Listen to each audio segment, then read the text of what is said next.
think that even though we are in the sohbet of Shaykh and we endorse him, still we are not understanding that part. Still we trusting, still we are not understanding how to breathe, not fall into that, and believe our Shaykh, no matter what, that we know our Shaykh. Whatever he said, we don't question him. How do we reach in that? Understand that we don't question our Shaykh at all. When you are not seeing yourself equal to your Shaykh, when you start seeing yourself higher than your Shaykh, then you will never be able to have love and have that submission. When you look at your Shaykh and you're saying, he's just a hoja, sitting, leading prayers, organizing a couple of things, when you don't accept him as a Shaykh, then you will never have that submission. When you start questioning and not asking for answers, you understand? You may question, people have questions, but you're not asking for an answer. You're just happy with the question, and then Shaitan will put another question, another question, another question, another question, another question, until everything is gone. You just filled up with questions, but you're smiling in front of us. You're kissing our hands and our feet. You're saying all your words on top of our head. When you're doing all of that, but you're not looking for an answer, when you allow Shaitan to trick you, then you're not going to be. When anything that your Shaykh is doing that you don't like, and you are more tight inside, and you don't look for an answer, for an explanation,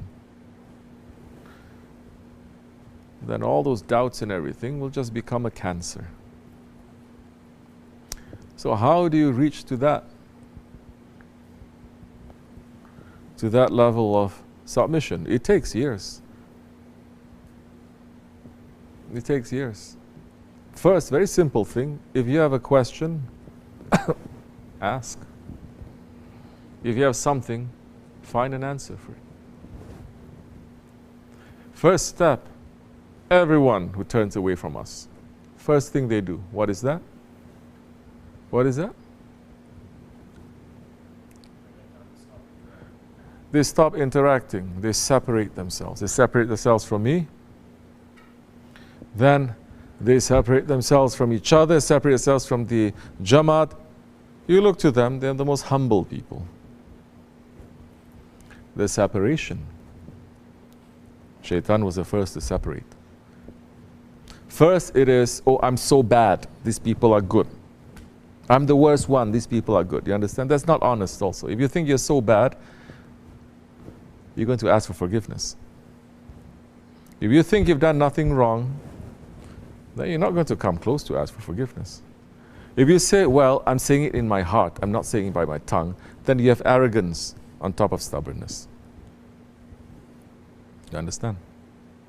We're not living in a spiritual world. You're sending things. When you are seeing that where Shaykh is doing something to you and you don't understand, you ask. Where you don't ask, and you keep everything, you don't want to find an answer, but you're always trying to find an answer inside. Who is going to give you sohbet? You're not asking from people, you're not asking from your Shaykh. It's only you. But you've already disconnected from your Shaykh because you're doubting him now. Who are you going to ask? Doubting him, it doesn't just become like that. First, it's not just, first you have to say, why is he doing that? Doubting him doesn't mean, I don't want him. No, it begins very small steps. Shaitan first comes as your best friend, not as an enemy. He puts that seed over there, you don't take it out, you let it grow, it becomes a tree, impossible for it to take out then. So you start separating. First you say, I'm the worst one. Yeah, it's not honest. If you're the first one, if you're the worst one, you're going to ask.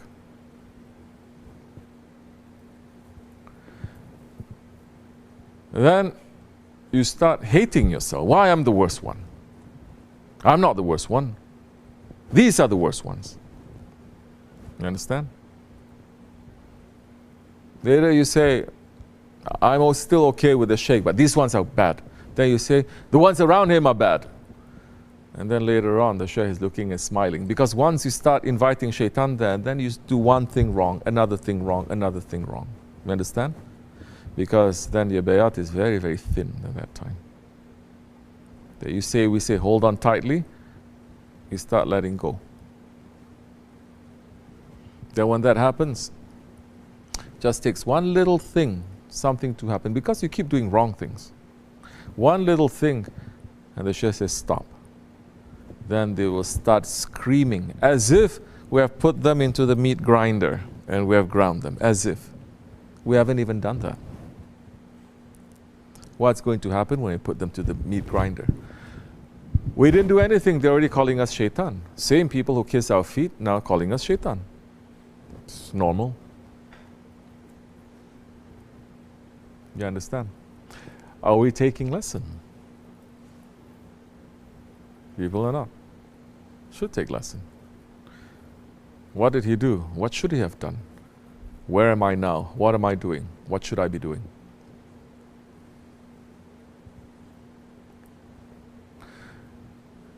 It is not the easy things, it is the hard things. It is not when your shaykh is smiling at you that is the test. It's when the shaykh is not smiling at you. Then what do you do there? So many, they sulk. You understand? They sulk. Sort of understand it too. We went through all those phases also.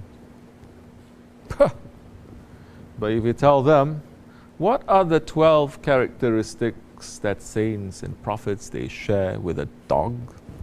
They'll be quick to say what it is. They know. They've seen these dogs, maybe your own dogs. What is that? That the master will kick the dog. He'll cry, he'll go away with his tail between, not barking back, not giving a look. Some people, they look very good, but inside, oh, you don't know what kind of monster it is inside. Then the master is just whistling to them, to the dog to come, tail going up immediately, shaking, and he comes. We're not even doing that. We're saying, you still have this sickness.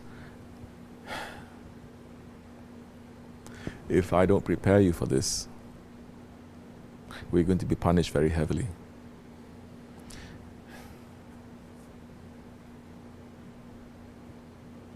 Because of who we're going to be next to. Maybe even Shaykh Effendi didn't say so many words to you. He didn't wash you up. He left you to me. Think he doesn't know that? You can turn around and say, my Shaykh never did this. True, he never did. But you're not the Shaykh's only murid. And he didn't train you to become a trainer. He trained a trainer. How do you know? The sunnat is not just what the Prophet did or didn't do. The sunnat is what he approves or what he didn't. He disapproves. You understand? The ones who are against Hazrat Muawiyah radiallahu an, now Sunnis, they're against him, then you should never have a muezzin, you should never do the qamat. Because he was the first one to do it. Imam saying Allahu Akbar, Prophet was saying it, he says Allahu Akbar so that others can hear. And Prophet turned and then smiled. And liking it, and we're continuing that. Then there are those who are given that permission even after the Prophet ﷺ had passed. Even after he had passed, he's given permission to do new things also. They say, Prophet never did this. He says, you understand, Prophet? I'm sitting here, you think, what am I, chopped liver? Like they're saying to Hazrat Osman, why are you compiling the Quran, make it into a mushaf? It's supposed to be, isn't it iqra? People are supposed to be just memorizing and putting it, but he put it in a mushaf. But did the Sahabis do that? No, they didn't. Because they understood. So many things.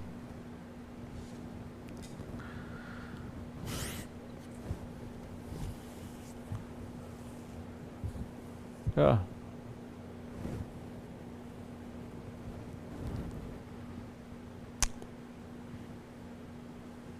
What can we do?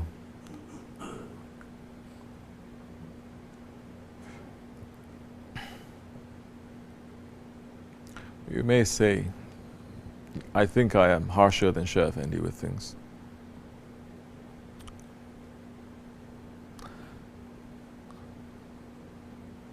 You may say that.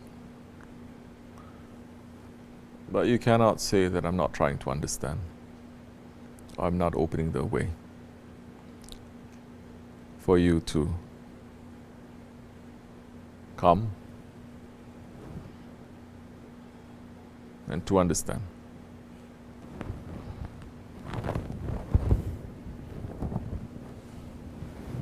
I may seem very impatient, but I can be patient. And I wait. When it is done, when that part of the mercy is done, now something else has to kick in.